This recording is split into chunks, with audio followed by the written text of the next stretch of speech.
that good? I loved it. I loved it.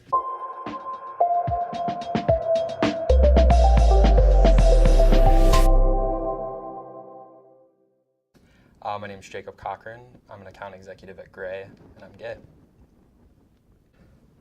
So I came out when I was a junior in college. I was back home for my spring break, and a few months later I was going to be moving to London to study abroad, and was currently dating someone at the time, and wasn't out to my family or my friends, but it was a long-distance relationship.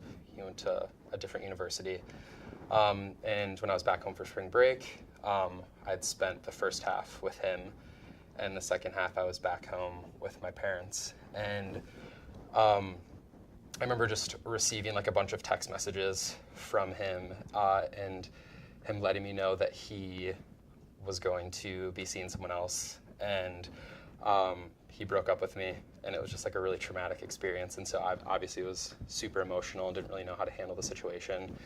Didn't really know like who to go to, who to talk to. And so I remember going downstairs, and obviously I'd been crying, so I was just like super upset.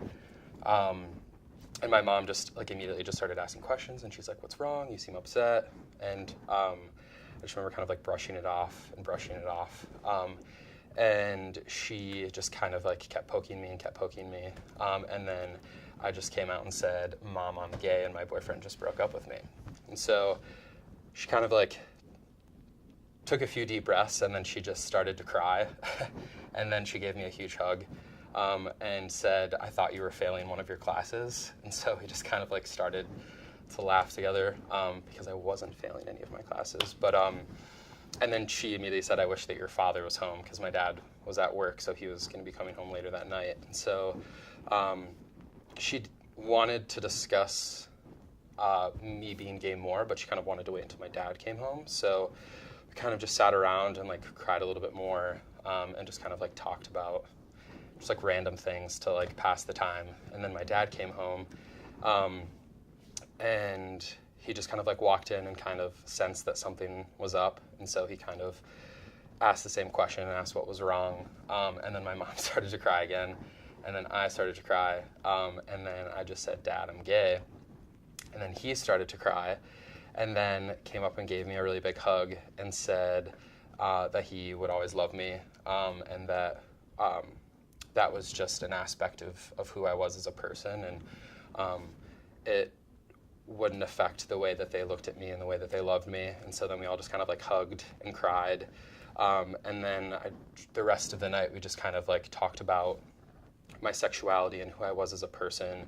And then just me in general, because I'd always kind of looked at being gay as just a facet of who I was. I mean, now I'm a proud gay man, but I never really felt like I had to kind of come out and make this grand gesture of just letting everyone know that I'm gay. So for me, that was like a really pivotal point in my life to say that, especially to people that I love and care about so much.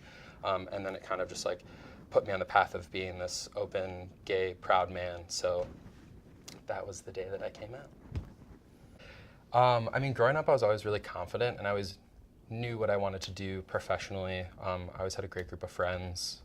I was like class president, and I played sports like growing up, so I always kind of was very like self-aware, and I knew who I was. And like I said, this was just kind of like an aspect of who I was, and I felt like it was something that would eventually come out, and I didn't necessarily know when or how. And so even though it kind of seemed like I wasn't necessarily forced out, but it was just like this one moment where I felt like I kind of had to. And I think the like grand gesture of coming out can be like such a beautiful thing. It can also be such a traumatic thing. I was lucky enough to like have my parents and the rest of my family and friends respond in such a great way. But for me, I always kind of felt like it didn't need to be this like grand gesture and like this huge moment where I, said, "Hey, I'm gay," because I don't necessarily go up to people and say like, hi, I'm Jake, I'm gay. And I don't think anyone really does that. But to me, it always just felt like it was just a piece of who I am, and I'm so many other things. And for me, I felt like I didn't necessarily need to have that conversation with anyone, that I kind of just assumed that like, as I got older, it could just be kind of this like assumed thing, or people would just like eventually find out. But I realized that not only for me, but other people, that moment's like super important to have. And it gives yourself clarity, and it gives other people clarity. And yeah, it was just like a really kind of like pivotal point in my life.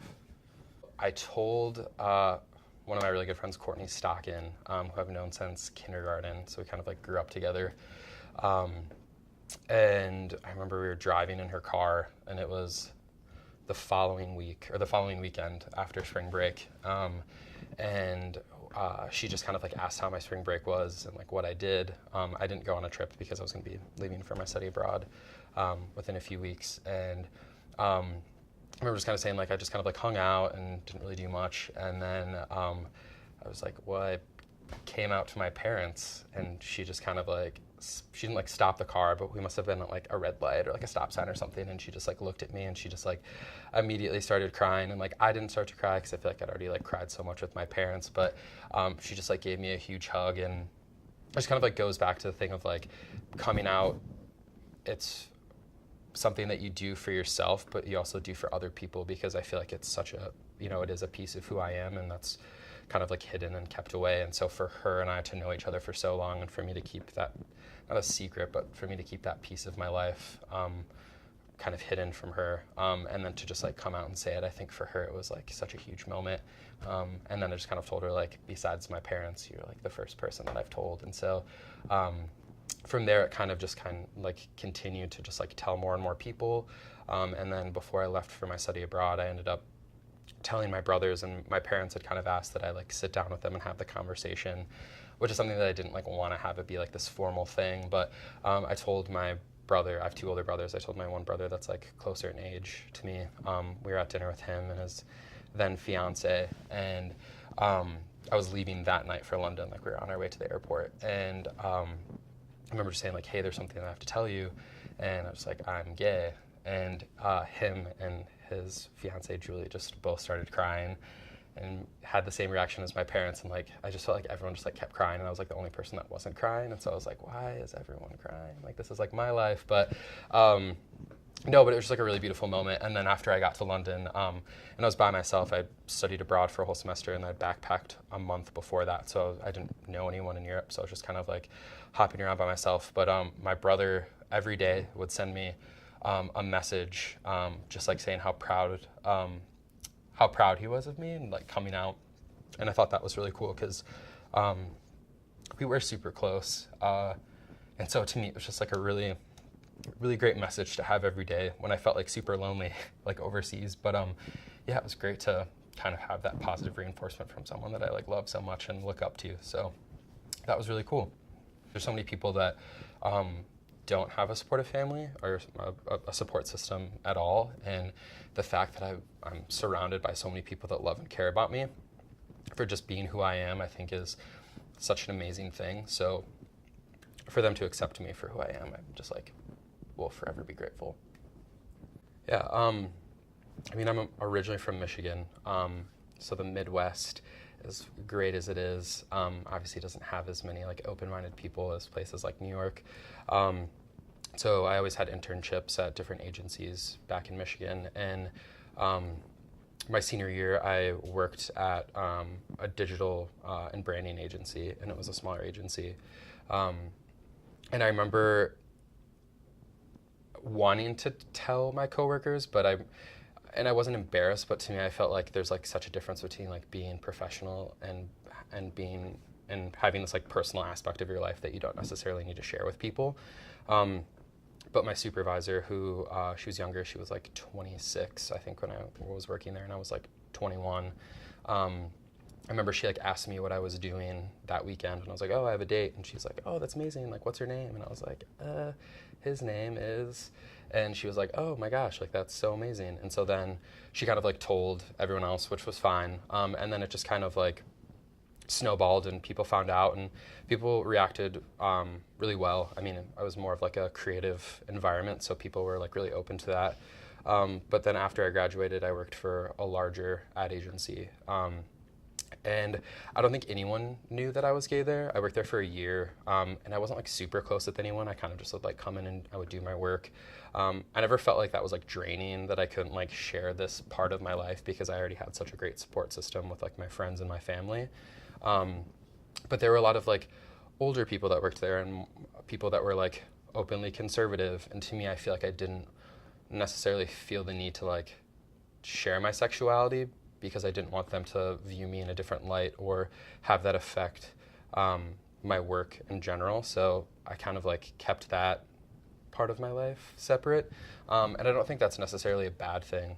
But I finished working there and then I ended up moving to New York. And I worked at an agency that's owned by Vice. And so Vice is obviously like super liberal and like people are like, I mean, I was just surrounded by like really amazing LGBTQ people and people that were just super accepting. So it was just like really easy to kind of like come out and have that conversation. And it was kind of like the same thing. I didn't necessarily just like tell people like, hey, I'm gay, but it was more of like what are you doing this weekend? I'm like, I'm going on a date. His name is this. Or I went to like a drag show or something like that just kind of like implied my sexuality. So I've gone from having like a really good experience to like not that great of experience to having a great experience.